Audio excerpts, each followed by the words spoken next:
blind date disaster, the poor mechanic walked in, the paralyzed female CEO never expected to smile again? Wait, you're in a wheelchair. This is a joke, right? The man's voice cut across the restaurant, loud and sharp. Forks paused. Conversations halted. Heads turned toward the corner booth, where a woman with long golden hair sat in a sleek, custom wheelchair.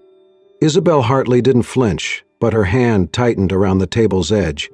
Her face stayed composed, but inside, something twisted. She had known this was a risk. Still, it stung. "I mean, come on," the man said, standing now. "You're the girl from the app? You didn't say you were," he motioned to the chair, "broken?" Gasps rippled. A waiter nearby froze. A couple whispered behind their menus. Isabel straightened her back. Her voice was low, calm. "I didn't think I had to explain that. I'm here for a conversation. If you came for a fantasy, I'm not it." He let out a cruel laugh. "You're right. You're not." Then, louder for the whole room, "I thought I matched with Isabel Hartley, the CEO, the billionaire biotech genius, not some sympathy case." There it was. He knew who she was. And now so did everyone else. Whispers followed. A phone camera lifted. Someone mouthed, "Is that really her?" Isabel sat motionless. Her blazer was tailored, her hair perfectly pinned. She looked every bit the powerful executive. Except now she felt like a girl again, wounded, on display. "Blind date disaster?" someone muttered nearby. Her fingers gripped the armrest. She reached for her bag. She would leave, alone. Then a voice cut in. "Calm. Steady. I think that's enough." Every head turned. A man stood at the door, tall, broad, in a worn denim jacket and dusty work boots. He walked with quiet purpose, eyes locked not on the heckler, but on her. He passed the stunned host and came to her side. His hand rested gently on the back of her chair. "Are you ready to go?" he asked, softly. Isabel blinked. Was this another cruel joke? But his gaze was steady, kind, not pitying, just present. She gave a small nod. The man turned to the one who'd insulted her. "She deserves better." And with that, he slowly turned the chair, guiding her toward the door. No one stopped them. No one dared. They left behind a stunned silence, and the image of a man who didn't raise his voice, only his presence. Outside, the air was cool and smelled faintly of rain. Isabel felt the tension in her shoulders begin to ease. He let go of the chair once they reached the sidewalk. "I'm sorry," he said. "I didn't mean to interrupt. I just couldn't watch that happen." She looked up at him, his stubbled jaw, grease-stained collar, tired eyes. "You don't even know me," she said quietly. He shrugged, didn't need to. Isabel exhaled slowly. "Thank you." He smiled. "Liam." "Isabel." "Nice to meet you, Isabel, despite everything." A soft, surprised laugh escaped her. "Likewise." They stood in silence for a moment, just city sounds and her heartbeat slowing back to normal. "I didn't get to eat," she admitted. "Skipped lunch for, well, that." Liam glanced back at the restaurant. "Doesn't look like you missed much." Then, after a beat, "There's a food truck nearby, nothing fancy. But the grilled cheese? Legendary." She hesitated, then nodded. He grinned. "Let's go." And for the first time in a long while, Isabel Hartley followed someone, not out of fear or obligation, but choice. Because sometimes healing begins with a disaster, and sometimes the right person walks in just when the world walks out. If this moment stirred something inside you, if you've ever felt unseen, unwanted, or underestimated, hit that hype button to let others know they're not alone. This story is just getting started. The evening breeze carried the faint scent of rain-soaked asphalt as Isabel wheeled slowly down the quiet street. Liam walked beside her, hands tucked into the pockets of his jacket. He didn't hover, He didn't push unless she asked. He just walked, steady and unhurried, matching her pace without effort. "Did you eat anything in there before?" He trailed off, his voice careful. She shook her head, a small smile tugging at her lips. "I didn't exactly have the chance." He chuckled softly. "I didn't think so. There's a street vendor a couple of blocks away. Nothing fancy, plastic chairs, paper plates, but their grilled skewers are worth it. Want to give it a try?" Her instinct was to refuse. She was used to private dining rooms, curated menus, the weight of expectation. Street food was something she hadn't touched in years. But the warmth in his tone, casual and without pressure, made her pause. "Why not?" she said. "Good," he replied, a smile breaking across his face. "Because I was already heading there." They turned the corner and found a modest food stall lit by strings of yellow bulbs. The scent of garlic, soy, and roasted meat filled the air. Families sat on mismatched stools, laughter and clinking bottles weaving through the night. Isabel felt strangely out of place and yet oddly at ease. Liam ordered for them both, 2 skewers, fried dumplings, and a bottle of sparkling water. When the plates arrived, the server leaned clumsily, and a streak of thick sauce slipped from the skewer, splattering across Isabel's shoe and ankle. She froze. Heat flushed her face. This was the kind of accident she dreaded, moments that magnified her chair, her difference, her inability to maneuver quickly. She braced for awkward apologies, for the server's flustered pity, for Liam's uncomfortable silence. Instead, Liam calmly reached into his jacket pocket and pulled out a folded cloth rag, the kind a mechanic might always carry. "Hold on," he murmured. Before she could protest, he crouched beside her. With easy, unhurried movements, he dabbed the sauce from the leather of her shoe. Then, as if it were the most natural thing in the world, he lifted her foot gently, supporting it with both hands, and placed it back onto the footrest of her chair. Not a hint of hesitation, not a flicker of pity. Just care, respect. Isabel's breath caught. No one touched her like that, not since before the accident. Every gesture from others had been heavy with awkwardness or dripping with condescension. But Liam's touch was different. Steady, practical, kind. Her eyes stung unexpectedly. She blinked fast, willing the tears away. "There," he said simply, straightening. "Good as new." She opened her mouth, then closed it, unsure what words could carry the weight of her gratitude. "Thank you," she whispered finally. He shrugged lightly. "It's just sauce." "No," she said, her voice firmer this time. "It isn't." Their eyes met across the small table. For a moment, the chatter of the crowd, the hiss of the grill, the clatter of chopsticks, all of it faded. Isabel saw in him something she hadn't expected. A man who looked at her without agenda, without judgment. She realized with a sharp ache in her chest that this was the first time in years someone had treated her as whole, not defined by what she had lost, but seen for who she was.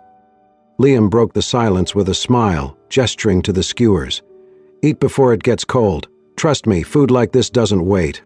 She laughed softly, a sound she hardly recognized as her own. She took a bite, and for the first time that night, the taste of something simple and real spread through her. Garlic, ginger, the char of the grill. It wasn't just food, it was freedom. And sitting under the glow of yellow bulbs, across from a mechanic with grease still on his hands, Isabel Hartley, CEO, heiress, survivor, felt something she hadn't in years. She felt seen. The days that followed weren't marked by grand gestures or lavish gifts. They were simple, gentle, ordinary in a way that felt rare and irreplaceable. Liam and Isabel started to meet more often, first by coincidence, then by quiet intention. Neither said it aloud, but each encounter pulled them into a rhythm only they seemed to understand. Sometimes it was a short walk, well, a slow roll, as Isabel joked, through streets where food carts glowed and children danced to street performers. Other days they shared snacks on a park bench, watching life unfold in all its messy beauty. One evening, they passed a young violinist playing under a street lamp. His case was nearly empty. Liam dropped a few bills in and turned to Isabel. "Want to sit for a while?" She nodded. They didn't speak much. The music filled the silence between them, and as the final note faded, Isabel noticed her hands were clasped in her lap, not out of habit or anxiety, but because she had let her guard down. Every shared moment became a quiet thread in something delicate, slowly forming. At a cinnamon bun stall, Liam reached over and wiped a bit of powdered sugar from the corner of her lip. She froze at first, then laughed, loud and free. "I used to hate that," she said, "people touching my face, like I couldn't do it myself. But you, it doesn't feel like that." "Like what?" he asked. "Like pity." He didn't reply, but his eyes said everything. That night, Isabel came home and opened her sketchbook for the first time in 5 years. Her hands moved with unexpected purpose. She drew Liam crouched under a streetlight, sleeves rolled up, tools in hand, helping a stranger with a stalled engine. She captured the quiet focus in his eyes, the strength in his posture. There was no performance in him, no ego, just care. When she showed him the drawing a few days later, he stared at it for a long time. "No one's ever drawn me before," he said, barely above a whisper. Something about his voice, genuine, disbelieving, hit her hard. She had been painted, interviewed, followed by cameras, but Liam had lived in the corners, unseen. "Then I'm glad I was the first," she said. He smiled, small, shy, and handed the drawing back like it was something fragile. They spent an afternoon at a neighborhood festival, watching kids run with balloon animals and old couples sway to a jazz band. On the way back to her place, Liam hesitated, then pulled something from his jacket pocket. "I got you something," he said. She tilted her head. "Another cinnamon bun?" He laughed. "Not this time." He held out a small, hand-tied bouquet of wild daisies. A little uneven, a little sun-wilted, real. Tucked between the stems was a folded piece of notebook paper. Isabel unfolded it, her hands trembling. In his rough handwriting were the words, "You deserve to be seen as you, not as a chair." She didn't speak. The tears came quietly. For years, she'd been admired, obeyed, even feared, but not seen.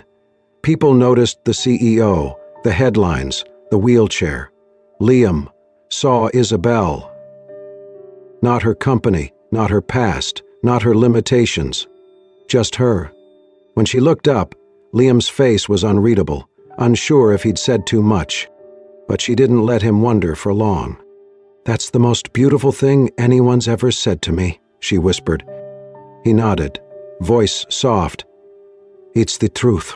As the sky darkened and string lights flickered on around them, Isabel leaned her head gently on his shoulder. She didn't know where this was going. She didn't know how long it would last. But for the first time in years, her heart felt full, and the world, once cold and sharp, began to feel warm again. The night was unusually still, the kind of stillness that made every soft sound feel closer, more intimate. They sat side by side on the rooftop of Liam's apartment building, legs stretched out, backs resting against old lawn chairs that creaked with each breath. A Bluetooth speaker hummed low beside them, soft jazz and acoustic covers blending with the wind. Liam handed her a cup of warm cider, his fingers brushing hers briefly. Isabel murmured a quiet thank you, her voice nearly lost to the breeze. He didn't speak. He never pushed her to. They sipped in silence until the song changed, and Isabel finally spoke, not with grand declarations, but with a memory. "My mother loved this song," she said softly. She used to sing it while brushing her hair. Every night. Same time, same melody. Liam turned slightly toward her, listening. "I was 15 when I told her I didn't want to sing anymore, that I wanted to study business instead of music. She didn't argue, just said, 'Whatever you do it with your whole heart.'" A faint, sad smile tugged at her lips. "And I did. I built the company, broke records, became CEO. I did it with everything I had." But she wasn't there to see it. The words hovered in the air. "I used to think that if I worked hard enough, succeeded loud enough. I could drown out the guilt, the emptiness. Liam set down his cup, silent. He didn't offer platitudes, just leaned back and whispered, "She already saw the part of you that mattered most." Isabel blinked. Her throat tightened. "She did," she said quietly, "and I think I forgot who that girl was." The silence returned, gentle, not heavy. Then Liam spoke. "I dropped out of college," he said. "Mechanical engineering. Had a full ride." She turned to him, surprised.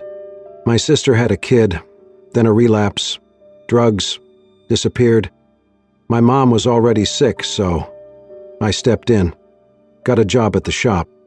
Changed diapers between oil changes." He gave a dry chuckle. "Not exactly the life I pictured." Isabel reached out, touched his forearm, the first time she'd initiated contact. "That must have been hard." "It was," he said, "but he's everything now. That kid saved me." They stared ahead again, two people who'd lost deeply and loved anyway. Later that week, Liam texted, "If you're free tonight, I want to show you something." She was. He picked her up in his old truck, carefully helping her into the passenger seat before loading her chair in the back. They drove quietly through winding roads, city lights fading behind them. When they stopped, Isabel's breath caught. The old stone bridge. "This used to be," she began. "Your favorite spot," Liam finished. "I know." Her eyes widened. "I looked up the places you mentioned once," he said. "You said you used to come here with your mom, that it was your dream to walk across it one day." Her voice cracked. "I can't walk it." "I know," he said gently, "but we can still cross it." He opened her door, brought out the chair, and wheeled her gently onto the path. The bridge wasn't long, but it arched in the middle. From the top, the river curved below, framed by trees that bowed like guardians. They stopped near the center. "I always imagined holding her hand here," Isabel whispered. "Thought maybe if I came back, I'd feel her again." Liam said nothing. He simply took her hand. Warm, steady. He squeezed it. "I don't feel alone anymore," she said. He turned to her, his eyes soft. "You never were." And on that quiet bridge, Isabel Hartley understood something she hadn't before. Healing doesn't always come in grand gestures. Sometimes it arrives wrapped in shared silence, in gentle hands, and in someone who sees you, not for what you lost, but for who you are. The text had gone unanswered for days. Then, a week. Isabel stared at her phone screen, thumb hovering over the same message she had rewritten 3 times. "Hey, are you okay? Was it something I said? Can we talk?" All marked delivered, none marked read. Liam had vanished. It made no sense. Their last evening had been quiet, gentle. He had kissed her hand goodnight, whispered, "You matter." But now, nothing. She scrolled up the thread, reading old messages like a woman trying to remember how happiness had once sounded. And then, suddenly, a new message appeared. "I met someone else. You deserve better." 8 words. No punctuation, no warmth, no explanation. The breath left her body. Her hands trembled as she lowered the phone to her lap. Outside her apartment window, the world continued as usual. Cars passed, someone laughed down the street, a dog barked. But inside, she was still broken. Again, the memory of her mother's funeral blurred with the moment her father said she'd never find someone willing to carry her dead weight. And now, even Liam, gentle, warm, honest Liam, had proven him right. She didn't cry right away. Instead, she went numb, rolled her wheelchair to the living room, turned off the lights, sat in the dark. Meanwhile, across town, Liam wiped blood from his split lip and pressed an ice pack to his jaw. His shop was quiet now. The others had gone home. The fluorescent light flickered above him as he slumped against the metal drawers. His shoulder throbbed from where the man had punched him, twice. He didn't even see them coming, Just two suits waiting in the alley after his late shift. No conversation. Just fists and a warning. You don't belong in her world. Walk away, mechanic. One of them had said her name. That was the part that made his stomach twist. They weren't random thugs. They were sent. From her father, he knew. Liam sat with the knowledge, like a stone in his gut. He hadn't known Isabel's full identity until a week ago. The CEO, the legacy, the billion-dollar empire. She had told him she ran a company, but not that company. He had never looked her up. He hadn't needed to. But someone at the shop had shown him a business magazine with her face on the cover. "Isn't that your girl?" they'd joke. He smiled and nodded, but something inside him turned cold. And now this. Pain bloomed through his ribs as he leaned forward to grab his phone. He opened her messages, read every one. His fingers hovered above the screen. He wanted to reply, to explain, to tell her that none of this was her fault. But he didn't, as Hornby expected, because how could he bring her into his world, into greasy overalls, overdue rent, and late-night fights in alleyways? She deserved someone who could protect her from this, someone who didn't have to choose between dignity and survival. So he made the cruelest choice he could think of. He lied, and he told himself it was for her. Back in her apartment, Isabel sat in the dark long after the phone went silent. The ache wasn't just about Liam leaving. It was the familiarity of it.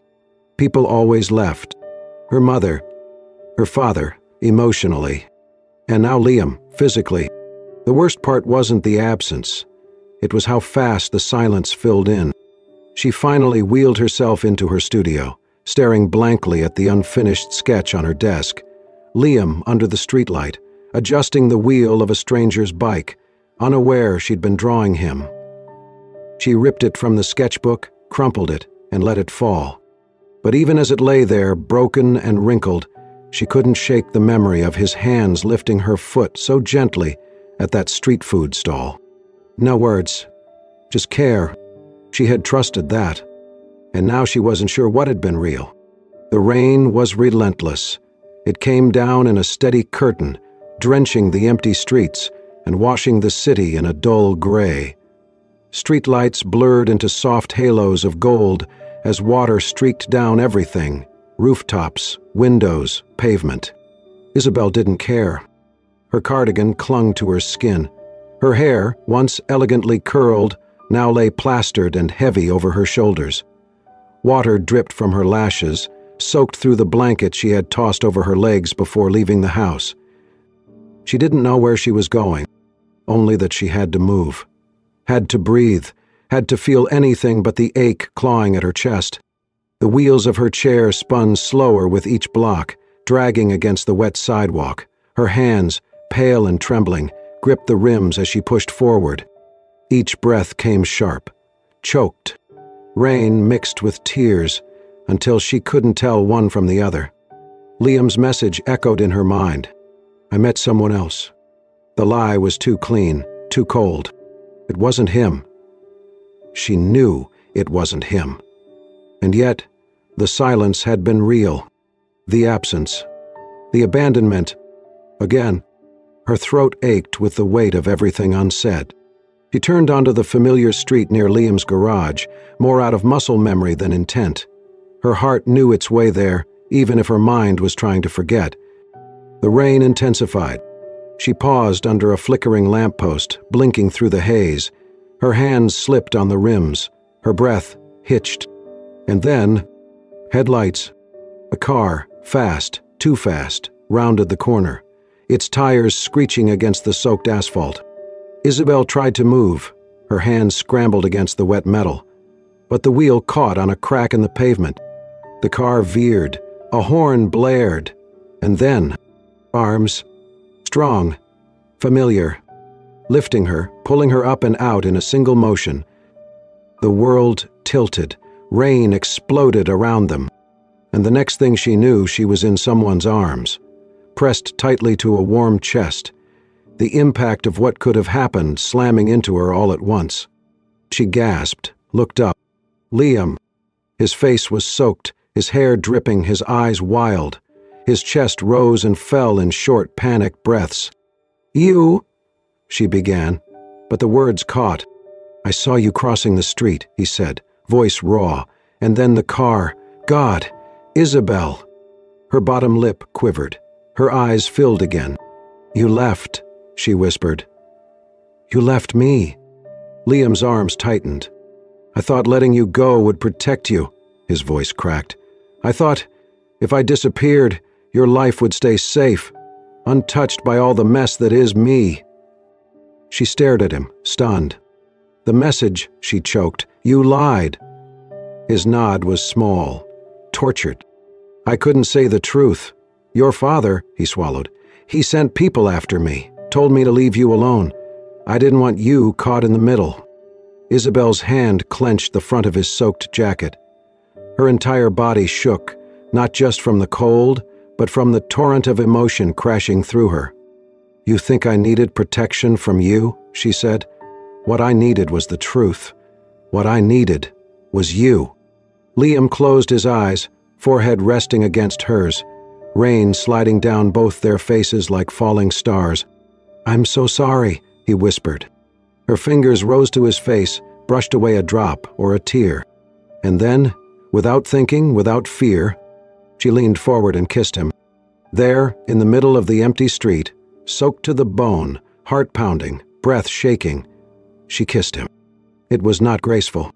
It was not quiet. It was everything. All the pain, all the waiting, all the walls crashing down in one soft collision of lips and trust, and finally choosing love, without shame. When they broke apart, their foreheads remained pressed together. "Liam," she whispered, "I don't care about money, about image, about what the world thinks I should be." Her voice trembled, but her eyes didn't waver. "I want this. I want you." He let out a shaky breath. "You're going to get soaked," he said. She smiled through tears. "Too late." And he looked down at her. And for the first time since the night she rolled away from that restaurant in shame, Isabel felt whole. They stayed like that a moment longer, the world softening around them in the rain. And somewhere in the distance, a car door slammed. A dog barked. Life resumed. But in that moment, everything changed. The grand hallway of the Hartley estate was colder than usual. Marble floors stretched endlessly beneath chandeliers that sparkled like ice. Isabel's wheelchair moved silently over the polished surface, Liam walking beside her, his hand steady on her shoulder. He had never belonged in a place like this, and he knew it. But he didn't flinch. At the end of the corridor, her father waited. William Hartley stood like a statue near the fireplace, arms crossed, eyes sharp. He didn't move when they entered. His gaze flicked from his daughter to the man beside her and darkened. "I see you've brought him here," he said flatly. "I have," Isabel replied. Her voice was calm but unwavering. "Because I want you to look at him when you tell me why I don't deserve love." William's jaw tightened. "That man has no place in your life." "Has more of a place than anyone else ever has," she said, "including the men you tried to set me up with." William stepped forward. "You are the CEO of a multi-billion-dollar company. Your life is not your own. You're responsible for an empire. You're a Hartley." Isabel drew in a breath. Her hands gripped the wheels of her chair, knuckles pale. Then slowly, she looked up and said what had weighed on her chest for years. "I never asked for any of this," she said. "I inherited it. I worked for it. I honored it. But I won't let it define whether or not I'm allowed to be happy." William's expression cracked, only slightly. "And what?" he said bitterly. "You'll give it all up? For him?" "If that's what it takes," she answered. "No hesitation. I will." Liam turned toward her, startled. "Isabel!" But she held his gaze. "I mean it." Her father stared at her for a long time. His eyes, once so full of fire, of ambition, now dimmed with disbelief. "Then go," he said at last. "If you walk out that door, don't expect to walk back in." A heavy silence fell, and then, without a word, Isabel turned her chair toward the door. Liam followed, pausing only to glance back once at the man still standing in his frozen world. He said nothing. Outside, the evening air was thick with the scent of pine and distant rain. The sky had darkened, but the clouds had not yet opened again. The path that led down the driveway glistened under the streetlights. They moved together in silence. When they reached the end of the driveway, Isabel let out a slow breath. "That was easier than I expected," she said. Liam didn't respond at first. Then, as they reached the edge of the property, he stopped walking. She turned to look at him. "What is it?" Liam crouched slightly, so they were eye level. His hands, rough from work, found hers, still cool from the night air. "You shouldn't have to give up your life for me," he said quietly. "I didn't give up my life," Isabel said. "I walked away from a prison I mistook for a legacy." She paused. Then, softer, "You gave me the courage to want more than just survival." He looked at her, eyes glassy, lips parted. "I don't need the world," she whispered. "I just need you there when I fall apart." Liam swallowed hard, and instead of answering, he simply took her hand and held it tight. He didn't need to speak. His eyes said everything. "I'm not going anywhere." The sun cast a warm glow over the garden behind the old auto garage. Ivy climbed the brick walls, and wildflowers lined the wooden archway, decorated with hand-tied ribbons and fresh daisies. A few string lights flickered above, swaying gently in the breeze. It was not grand or luxurious, but it felt real. 3 months had passed since Isabel Hartley walked away from her father's estate. Today, surrounded by potted plants, borrowed chairs, and soft jazz playing from a speaker on the garage steps, she sat in her wheelchair, smiling. Liam stood nearby, adjusting the collar of his white shirt. It was wrinkled despite his best effort, but she thought he looked more handsome than any man she had ever seen in a suit. Their small engagement ceremony had drawn just a handful of friends, neighbors, and co-workers from the garage, but the space felt full of warmth, laughter, and people who came not from duty, but love. Luna, Liam's niece, stood proud as the flower girl, wearing a daisy crown and carrying a basket that once held car parts. Isabel glanced at the little card table holding a simple white cake, 2 champagne glasses, and the bouquet Liam had picked himself from a corner florist. She hadn't cried all morning, until she saw him, William Hartley, her father. He stood at the edge of the garden, not in a suit but in a plain gray sweater and slacks. His hair was grayer, his stance uncertain, out of place. The music softened, conversations hushed. Liam straightened. Isabel's breath caught. William stepped forward slowly, stopping in front of Liam. The silence was tight. Then he extended his hand. "Lover, that's all I ask." Liam stared, stunned, then shook his hand firmly. A wave of applause rose around them, gentle, genuine. William didn't smile, but his eyes flicked toward Isabel, glassy and searching. It was enough. She looked away, blinking hard. Later, after the cake was cut and the guests wandered off to the benches in the backyard, Liam approached with a quiet grin and held out his hand. "Come with me," he said. She tilted her head. "Where?" He only smiled and guided her wheelchair down a narrow path behind the garden, leading toward the beach beyond the property. It wasn't famous, just a quiet stretch of sand where the water kissed the shore in slow, rhythmic waves. At the edge, he stopped. "Are you sure?" she asked. He nodded, then knelt in front of her. With gentle strength, he helped her stand. Her legs trembled, but his arms held steady. She leaned into him, fingers gripping his shoulders, his hand firm at her waist. The sand was soft beneath her bare feet, cool and grainy. It clung to her skin like memory. Isabel gasped. Tears blurred her vision. "I haven't felt this since." "You don't have to say it," he said. They stood like that for a long while, her first steps on sand in over 5 years, each one small. But hers. She looked up, cheeks wet with quiet tears. "You caught me when I was falling," she whispered, "in every way." He brushed her hair from her face. "And I'll be here, every step after." She pressed her forehead to his. "I love you. I love you more." The breeze rolled in, salt and softness in the air. The waves whispered. Together, they took another step. No audience. No spotlight. Just the beach, the breeze, and the beginning of something new. And in that moment, under the wide-open sky, Isabel Hartley finally felt what she had been chasing for years. Peace. And the courage to believe this wasn't an ending. It was a beginning. Thank you for being here with Isabel and Liam, a story of healing, love, and second chances. If it touched your heart, tap the hype button to support more stories that matter. Don't forget to subscribe to Soul-Stirring Stories for more heartfelt journeys that remind us, even in our most broken moments, love can find a way. Until next time, stay soft, stay brave, and never stop believing in the quiet power of love.